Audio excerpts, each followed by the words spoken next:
सीनूर सीनूर सीनूर।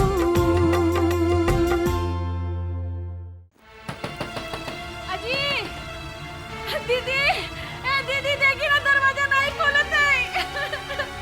जी दरवाजा खोली ना, हम कहते ही दरवाजा खोली, दरवाजा खोली, हम कहते ही दरवाजा खोली। देखी ना दीदी दरवाजा नहीं खोलते। पुरुषोत्तम, पुरुषोत्तम दरवाजा खोला।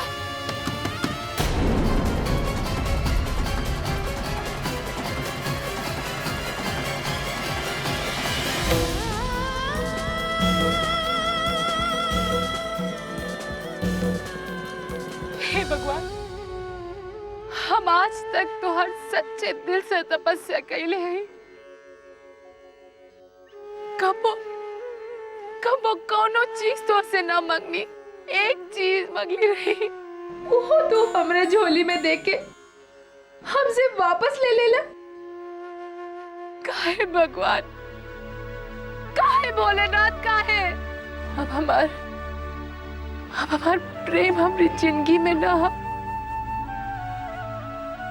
तो हमार जिए के का फायदा है भगवान? केकरे खातिर जिए हम भगवान, केकरे खातिर?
काकू दरवाजा खोला।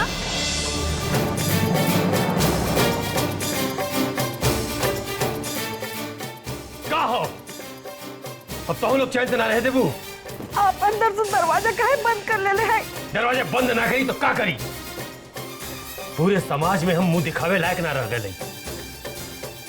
तोहरे बेटा प्रेम के वजह से घर में से निकले का कुल रास्ता बंद हो गया लो। अरे मन तो कर रहा था कि मुंह पे करी खा पोत ली और तू कहो तो कि दरवाजा काहे बंद कर ली? अगर आप मुंह पे करी का लगा ले तो हमार का होई?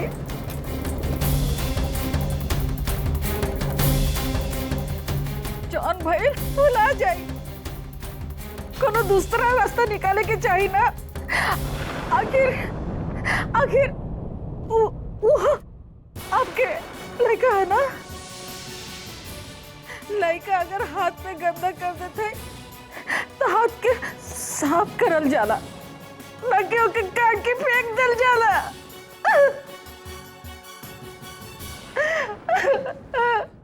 पुरुषोत्तम, ई का है? तोहरे लाड़ प्यार के बिगाड़ के रख देले हो।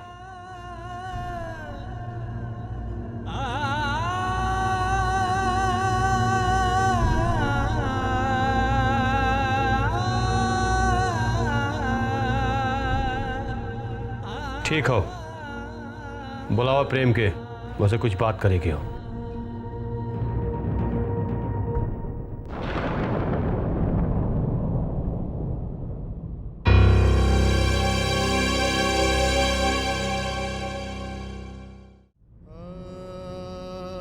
हमके समझ में नहीं आवत है कि हमसे कवन गलती भइल जौने का सजा इतनी बड़ी भगवान हमके दे रहल हो। इनमें तोहार कोई गलती नहीं के शिव। गलती हो दाई माँ, गलती हो। आदमी 5 रुपया के घड़ा खरीदेला तो ओके ठोंक बजा के देखेला कि उमे फूटल तो ना हो।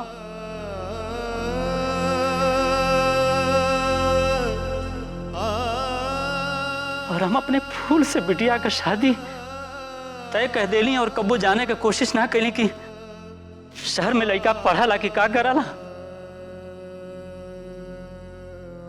ओकर आदत का है, ओकर स्वभाव का है, ओकरे जिंदगी में कोई और तो ना हो। इस सब हमारी वजह से भइल दाई माँ। इस सब का जिम्मेदार हम हैं। पता नहीं हमारे फूल से बच्ची पर का बीतत हुई। ना शिव, अपना आपके इतना अधीर मत कर। इस सब भगवान के लीला। हे काहे दाई माँ, भगवान के लीला खाली हमरा बेटी खातिर हो।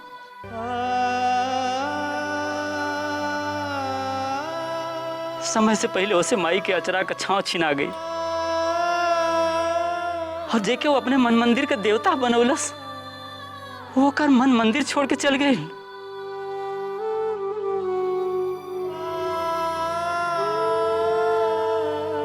भगवान भी खाली नेक और शरीफ लोगन के लीला दिखाओ ना।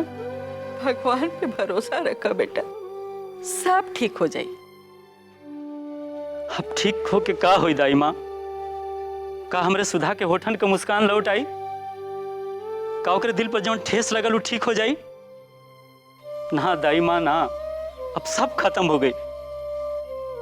हमारे एक गलती की वजह से हमारे बेटी की जिंदगी बर्बाद हो गई। प्रेम को भगवान नहीं के बाबूजी, हम कसम खाते हैं, हम कसम खाते हैं कि हम अपने बहन का ब्याह ऐसा लड़का के साथ करब कि प्रेम 100 जन्म भी ले लिए ना तो होकर बराबरी नहीं कर सकेला।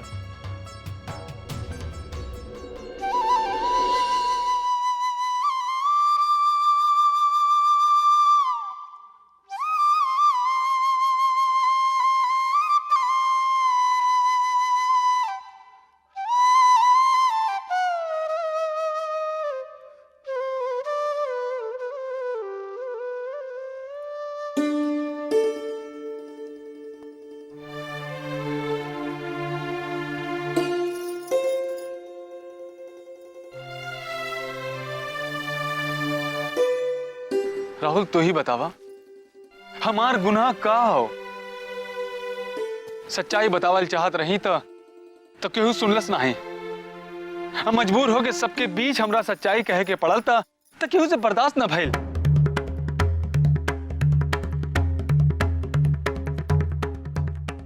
सब गलती हमार हो, हम ही सबके दुख देले हैं। ये सबके जिम्मेदार हम ही हैं। हम अपराधी हैं राहुल, हम अपराधी हैं। ए भैया, अरे आपन ऊपर अपराध बोध मत ला। जौन भइल तौन भइल। हाँ, और तू कोनो टेंशन मत ला, बिल्कुल टेंशन मत ला। हाँ तू बिल्कुल टेंशन मत ला। ठीक कहा था भाई, बिल्कुल टेंशन मत ला।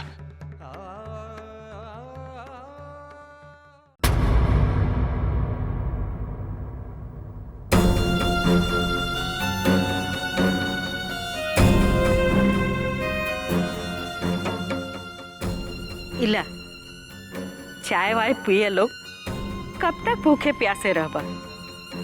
भगवान पे भरोसा रखा, सब ठीक हो जाए। जे भइल ओकरा भुला द बेटा। भुला जा? हमार बेटी के सगुन लौटा दिहल गई और तू कहते हो कि भुला जा? हमारी इज्जत पूरा गांव जवार हितनाथ के सामने माटी में मिला दिहल गई और तू कहते हो कि भुला जा? दाई माँ, तू जाने लू कि जेकर बेटी का रिश्ता टूट जाला ओके जमाने में का कहल जाला। और ये बात हम जिंदगी भर ना भुलाइब दाई माँ। बार बार जब हमके ई बात याद आवत तो हमरा के लगला कि जैसे सीना पर कोनो बहुत बड़ा पत्थर रख देवल गई हो। हम बर्दाश्त ना कर पावनी दाई माँ, बर्दाश्त ना कर पावनी।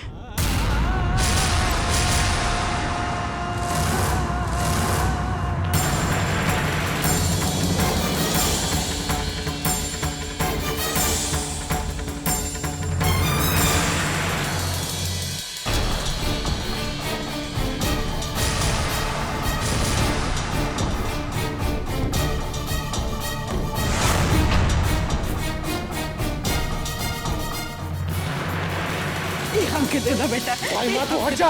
दे दो बेटा, आज प्रेमवा मरी। दे दो दाई बेटा। माँ तू हट जा। नहीं मंगल बेटा, नहीं। बाबूजी आज हम क्यों कर रहे साहब? ना मंगल बेटा।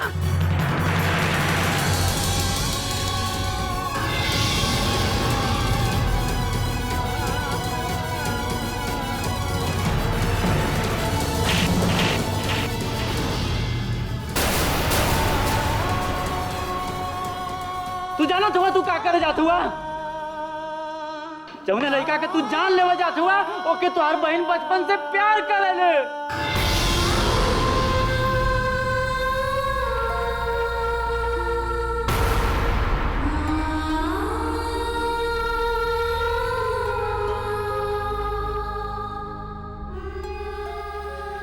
तो हम क्या करें बाबूजी? हम क्या करें?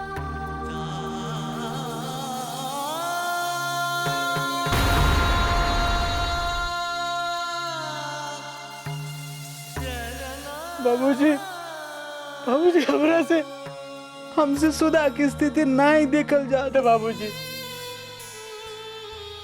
नहीं देख जाता। अरे मैं वो मासूम का क्या गलती बा बताई ना बाबूजी। बाबूजी हम अपने बहन से कैसे आंख मिलाए, कैसे आंख मिलाए बाबूजी? आप ही बताइए ना हम कैसे आंख मिलाए, हम क्या करें, क्या करें?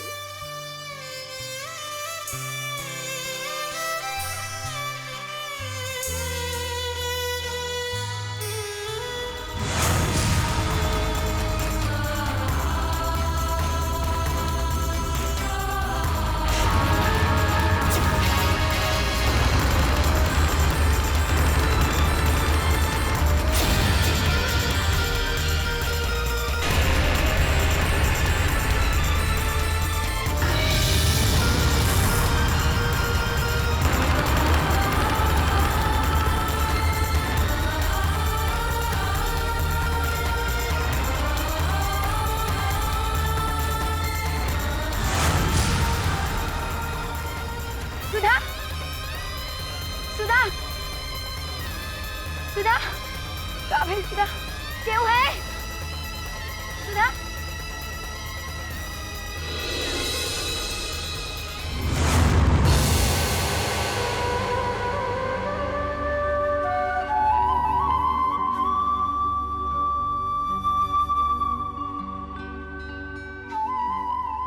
बबुआ, अरे सावित्री, बबू आ गई। कहाँ गई रहे? हाँ? माई, बाबूजी हमके काहे खातिर बोलौले हवन? ए बेटा, वो तो से कुछ बात करल चाहत हवन।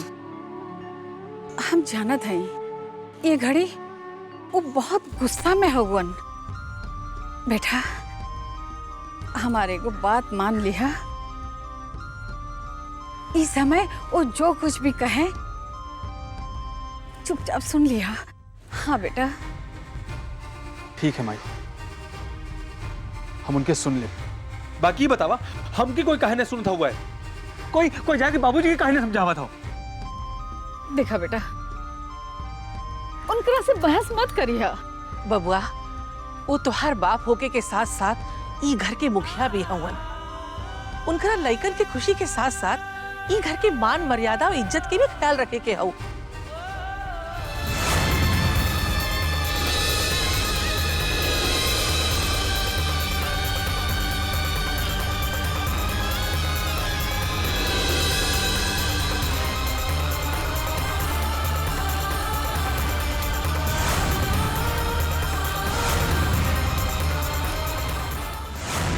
लड़कन के खुशी के गला घोंट के खानदान के मान मर्यादा और इज्जत के ख्याल रखल कहाँ तक सही हो बड़की माई बतावा।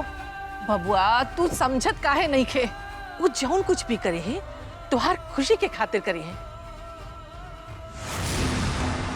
मंगल भैया, दाई माँ, बाबूजी, मंगल भैया, बाबूजी, दाई माँ। का भेल बेटा? का भेल? सुधा दीदी बेहोश हो गई है। बेहोश? हाँ, सुधा दीदी बेहोश है। कहाँ? मंदिर में उनके माथा से ढेर खून निकलत बा। खून?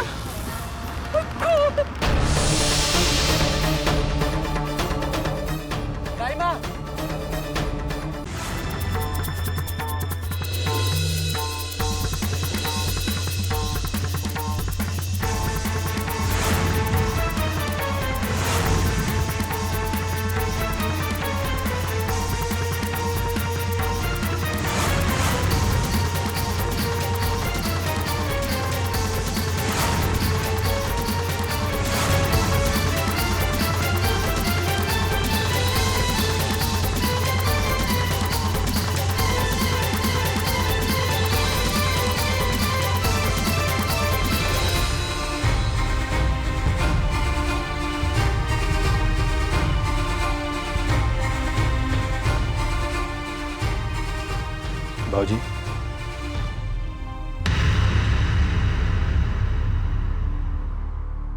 ठीक है कहल जाला प्रेम। जौन इंसान केहू से नहीं हारत वो अपना जन्मला से हार जाला। आज तोहरे वजह से हम पूरे समाज में मुंह दिखावे लायक नहीं रह गए।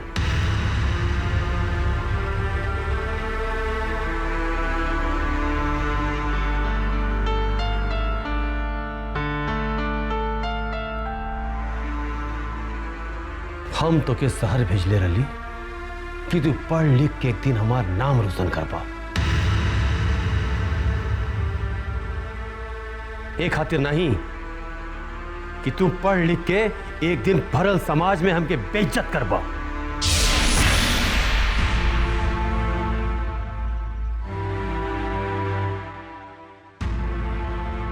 बाबूजी हमारी बात समझे। बात।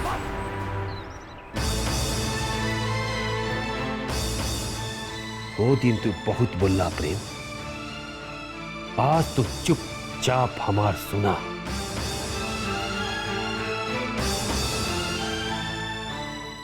वही दिन से हम एक बात समझे कि बड़ा कोशिश करत हई, बाकी समझ नहीं पावत हई। वो बात तुहार हमरे समझ से परे हो। पहला दिन तू कहत रहला कि तू बनारस में केहू से प्यार करेला, और अब तू कहत हुआ कि तू बनारस में केहू से ब्याह कर ले हुआ। तुहारी बात हमके समझ में नहीं आवत हो, का झूठ हो का सच हो। बाबूजी हम कहा चाहता है। बस!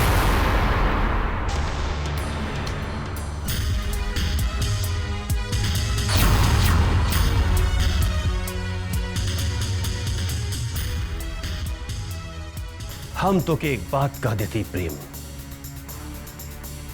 कि तू आजे बनारस जाके 3 दिन के अंदर अपने पत्नी के लेके ही जा चल आवा। हाँ,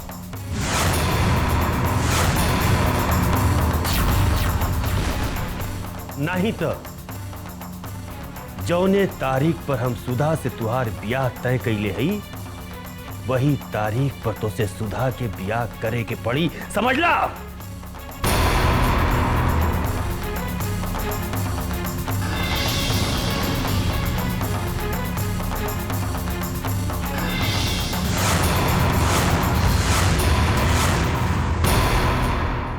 अगर ये बात तू अपन ब्याह टाले खातिर करत हो, तब ही भी वक्त है बेटा, हाँ करता।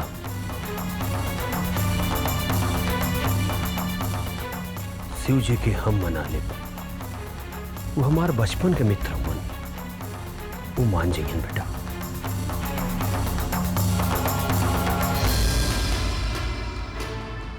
ना बाबूजी, हम ब्याह नहीं कर सकीला।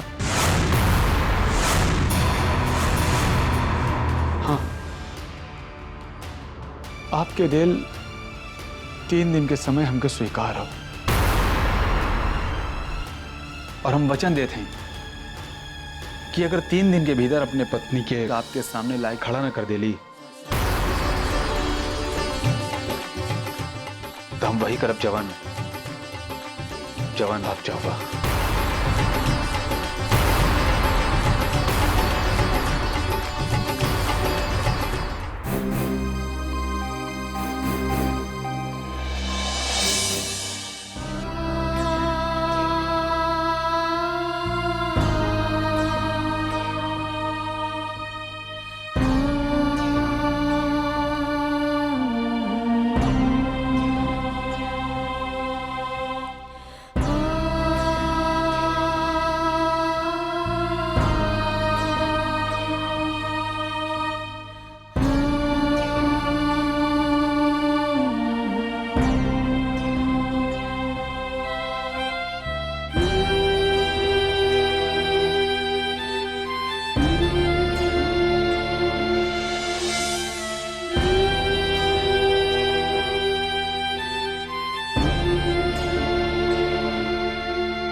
का बात है अंजलि, काहे इतना चुपचाप बैठे लोग? भौजी हमके बहुत डर लगा था। अभी तक प्रेम का कोनो खोज खबर नहीं खे। डरा मत, धीरज रखा। कैसे धीरज रखे भौजी? का करबू, हालात के देख के धीरज रखे के पड़ी।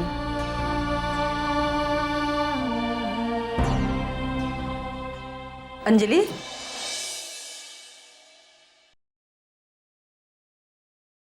ले बेटा दूध तो पी ले। रख दम्मा, अभी भूख नहीं खे, हम बाद में पी ले। तू कुछ खेले भी नहीं बेटा, कम से कम दूध तो पी ले थोड़ा सा।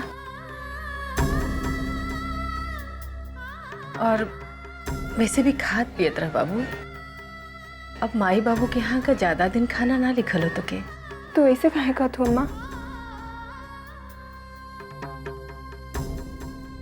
बेटा ऐसे कहते कि लड़की जात हो और बड़ी भी हो गल हो तो तार शादी ब्याह भी तो हुई ना, ससुरे भी जेबू। हाँ, परसों तार सगाई है ना।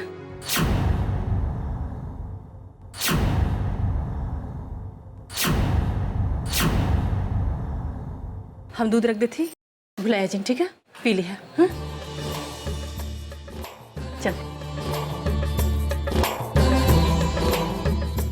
अंजलि, तू परेशान मत होगा। ना भौजी, अब हमार खुद प्रेम से बात कर बहुत जरूरी हो गई ना। तू कुछ बंदोबस्त करा ना। ठीक है।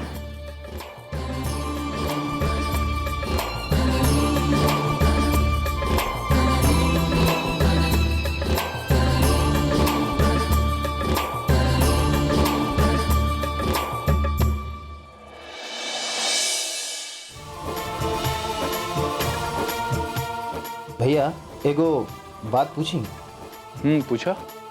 हमके ई समझ में नहीं आवत कि तो हमके बतले रहला कि तू अंजलि से प्यार करत हुआ, तो फिर ये शादी मतलब कि 3 दिन में पत्नी कहाँ से ले बा? ये बात तो हमके भी नहीं मालूम है। बाकी हम इतना जानत हैं कि अगर हम ये बात न मनती तो हमार सोचल सब गलत हो जात। भैया बात मनला से का हुई? क्यों ना? अरे ये बारे में सोचला हो कि ना? अरे ये काम पूरा कैसे करबे? हाँ, राहुल के अलावा हमारे पास दूसरा और कोनो रास्ता ना रहे। ये घड़ी हमरा सोचे के टाइम नहीं हो। अब तो बनर से जाके सोचे के पड़े कि कैसे का करेंगे हो। भैया पूनम, पूनम, भैया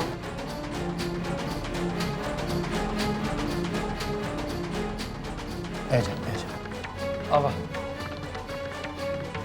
भैया तू भौजी के लेवे जात हवा ना, हम बहुत खुश हैं। हमार भौजी बहुत खूबसूरत है ना। हाँ। राहुल भैया, वैसे तो भौजी के लेवे देवर जाला, काहे ना तू प्रेम भैया के संगे चल जा। तो बिल्कुल ठीक कहा था पूनम, लेकिन अगर हम प्रेम भैया के संगे बना चल जाए तो हेजा तो आज संगे भौजी के स्वागत तैयारी के करे और फिर तू अकेले परेशानी उठोगू। भैया तू हमार चिंता मत करा, हमें सब तैयारी कैलब। वैसे भी सब केहू घर में कहला कि राहुल के घर द्वार से मतलब ना है। ये बात हमके बहुत बुरा लागेला।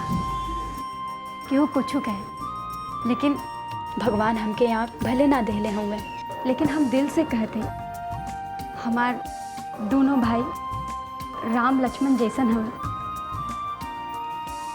भैया तो ठीक से जइहा। ठीक हो पूनम, हम ठीक से जाएंगे। सुना, काकू के बात से नाराज मत होइया। काकू आवेश में है।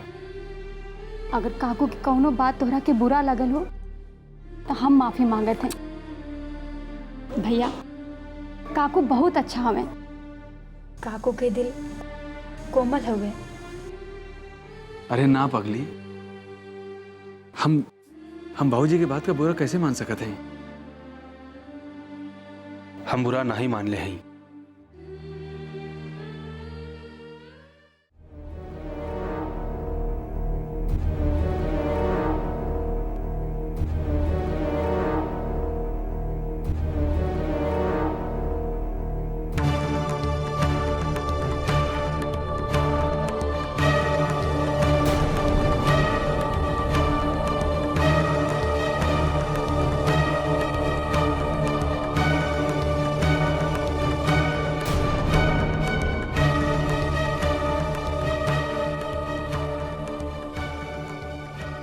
प्रणाम दाई माँ।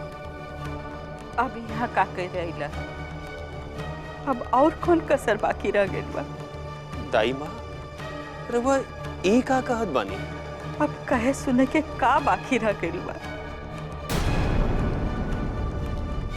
अब कहे सुने के अब यह बाकी रह गई बा कि हम शिव जी से हाथ जोड़ के माफी मांगे आई बानी। तोहरा का लगता माफी मांग लेला से घर के इज्जत वापस आ जाई? ना दाई माँ, ना। गई इज्जत तो वापस ना आई, लेकिन माफी मांग लेने से मन का बोझ जरूर हल्का हो जाए। जाने अनजाने में जौन गलती भइल ओकर हमके अंदाजा तक नहीं रहा। अंदाजा कैसे होई पुरुषोत्तम? अगर तोरा घर में तोहार बेटी के शगुन वापस आई तब ना। दाई माँ, सुधा हमार बेटी जैसन हो। बेटी जैसन है ना? बेटी तो ना है ना? दाई माँ, ये तू का कहत हो? ठीक कहते हैं पुरुषोत्तम। तू सुधा के बेटी कह के बाप बेटी के रिश्ता के बदनाम मत कर।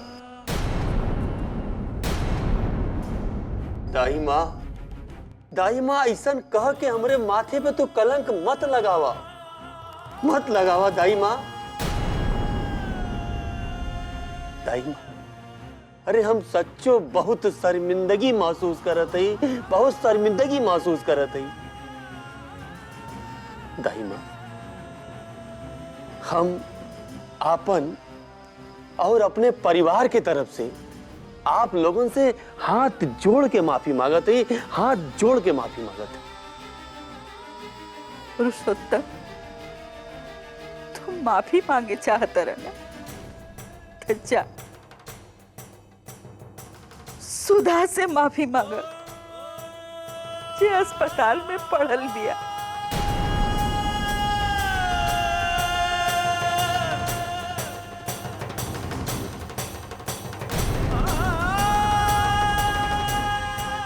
सुधा अस्पताल में भी आ?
डॉक्टर साहब का स्थिति बा हमार बहन का? ठीक तो है ना? देखिए पेशेंट की हालत बहुत खराब है, बहुत खून निकल चुका है, वो इस समय बेहोश है। जब तक उसे होश ना आए ये नहीं कहा जा सकता कि वो खतरे से बाहर है या नहीं। डॉक्टर साहब हमारा बहन के बचा ले। अगर खून की जरूरत बा था हमारे शरीर से कुल खून निकाले, लेकिन हमारे बहन के बचा ले डॉक्टर साहब। मैं डॉक्टर हूँ, कोई भगवान नहीं, सब कुछ ऊपर वाले के हाथ में।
भैया हमारी बात माना था तो बना जाके अंजलि से ब्याह कर लो। हाँ। लेकिन ओकरा खातिर अंजलि के घर वालन के भी तो माने के चाहिए। 21वीं शताब्दी है भैया, हमें शादी करे खातिर घर से भाग जा, सिंदूर वरमाला बस करा। अरे भैया जब मियाँ बीवी राजी तो क्या करिए काजी। हाँ लेकिन राहुल भाग के शादी करे में तो बहुत बदनामी होला भाई। अरे गोली मारा बदनामी के फटाफट।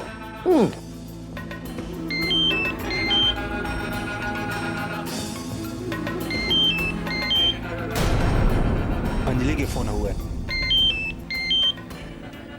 हाँ अंजलि। प्रेम।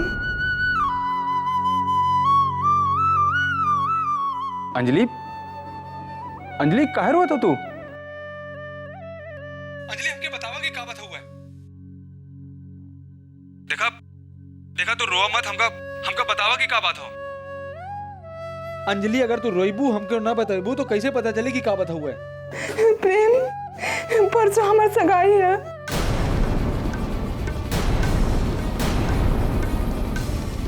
का? हाँ प्रेम, परसों लड़का वाले आवत होंगे हमरा सगाई खाते।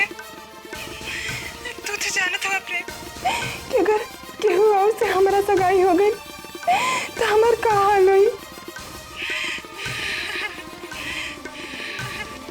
देखा अंजलि तू चिंता मत करा, हम काले आवत हैं। ओके।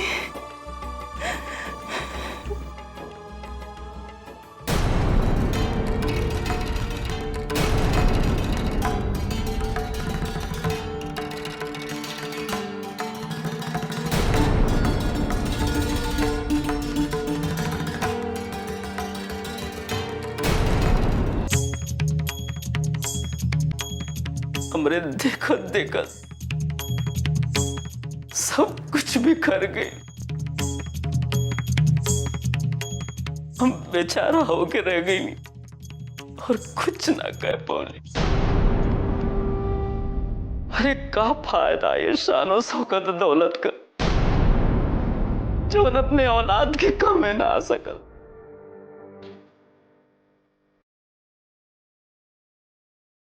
कोई बात नहीं है बाबूजी, सब ठीक हो जाए। कुछ ना ठीक हुई बेटा। हम अपने हाथ से अपन बिटिया के जिंदगी बर्बाद कर देनी।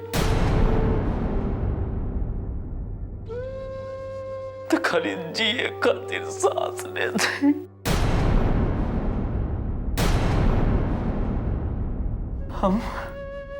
हम हर सांस लेनी तो ऐसा लगेला जैसे कोनो गुनाह करते। हर सांस हमरे बदे अब सजा हो गई। बाबूजी, अब आप ऐसा मत करिए। अगर आप ऐसे सोचे लगा तब आपका तबीयत खराब हो जाएगी। हिम्मत से काम ली बाबूजी, हिम्मत से काम ली। हिम्मत ना बचल बेटा, हम अपराधी हैं।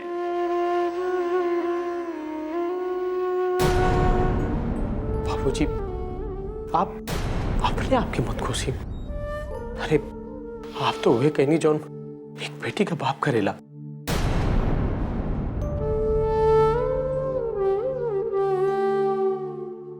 कोनो गलती नहीं की। ना बेटा, हम अपराधी हैं।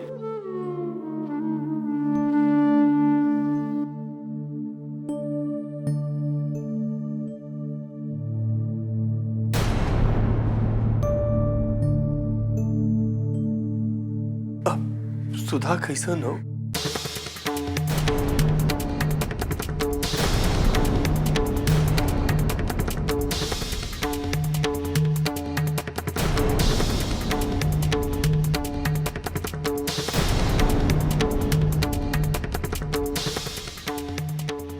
जिया था, अभी मरल नहीं खे।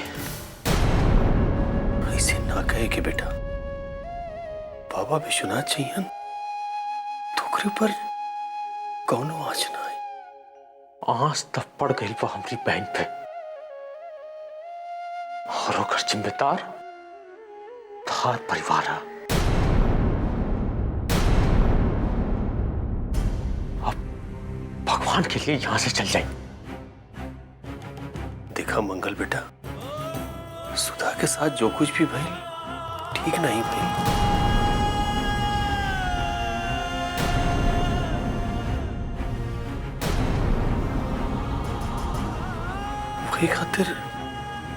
वही खातिर हम तुलुवन से माफी मांगे आए लई। ना पुरुषोत्तम, माफी का नाम मत लिया। तोहरा जैसन पापी के माफी देहल माफी शब्द के अपमान हो। और जौने दोस्ती के खातिर तू यहाँ आयल हुआ ओकर अर्थी उठ गई। अब दोबारा हमरे आंख के सामने मत आइहा। और एक बात याद रखी, अभी तक तो हमार बहन बेहोश है, लेकिन अगर ओकरा के कुछ हो गई तो जैसे हमार बाप अपनी बेटे के लिए तड़पा था ना, ये मंगल का वादा है कि हम तोहरा के भी वैसे ही तड़पाएंगे। वादा है हमार तो से।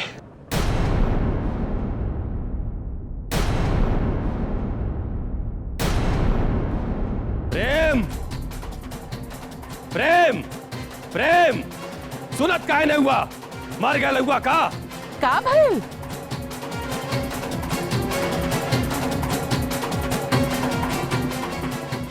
क्या बात है बाबूजी? मत को बाबूजी। तोरे जबान से बाबूजी सुन के ऐसा लगा था जैसे कि हमरे कान में कोई गरम शीशा डाल दे ले।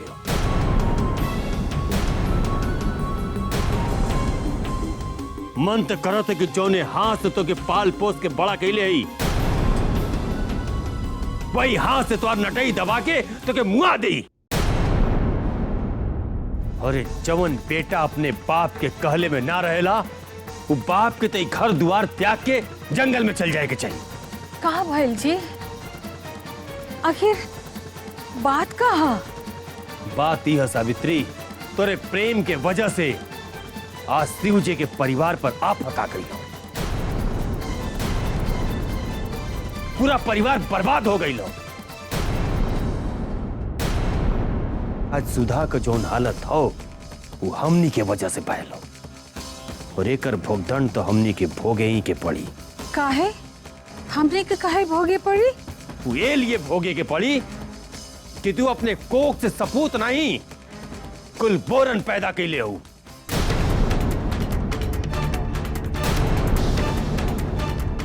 और कुल बोरन के वजह से ही आज सुधा अस्पताल में पहुंच गया।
हे भगवान, हमार बेटी के रक्षा करो। ला बेटा, तू लोग तो खाई लो, पर कुछ खा ला।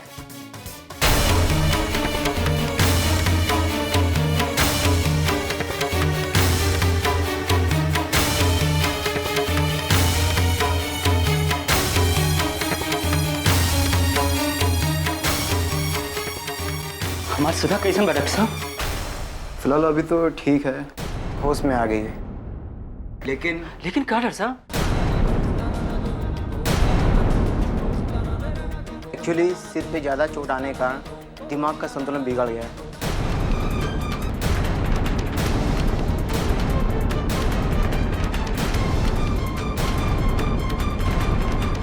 हम लोगों ने बहुत कोशिश करी, सॉरी।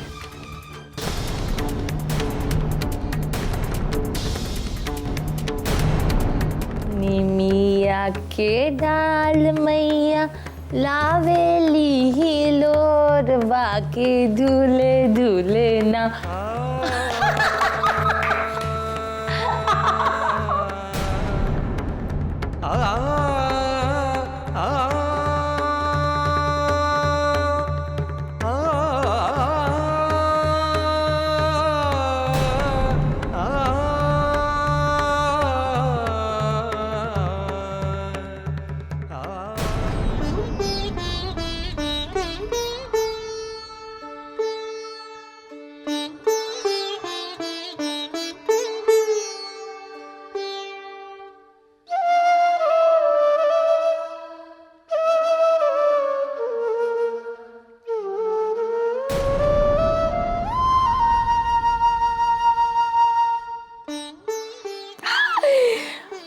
हमार बाबूजी और भैया छेका करे गए हुए।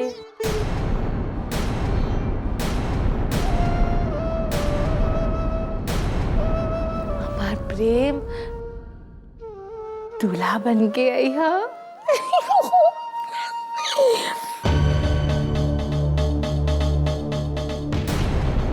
हमारा यहाँ हो चुका है चाचा जी। हमार प्रेम घोड़ी पे चढ़ के आई है और हमरा के दुल्हन बना के ले जाइए।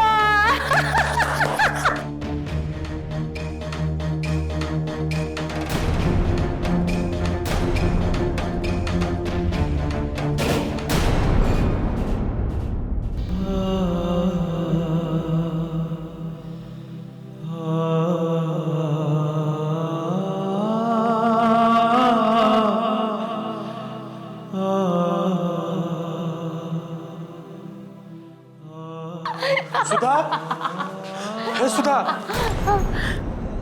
खाओ खेल तो राके भैया तू चेक करके आ गई ना।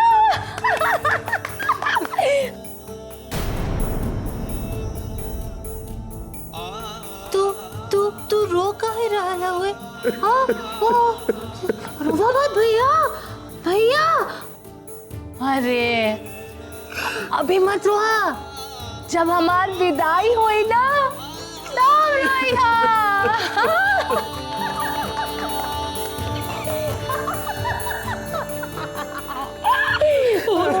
सुधा कहा तू अनाप शनाप बोलत हो?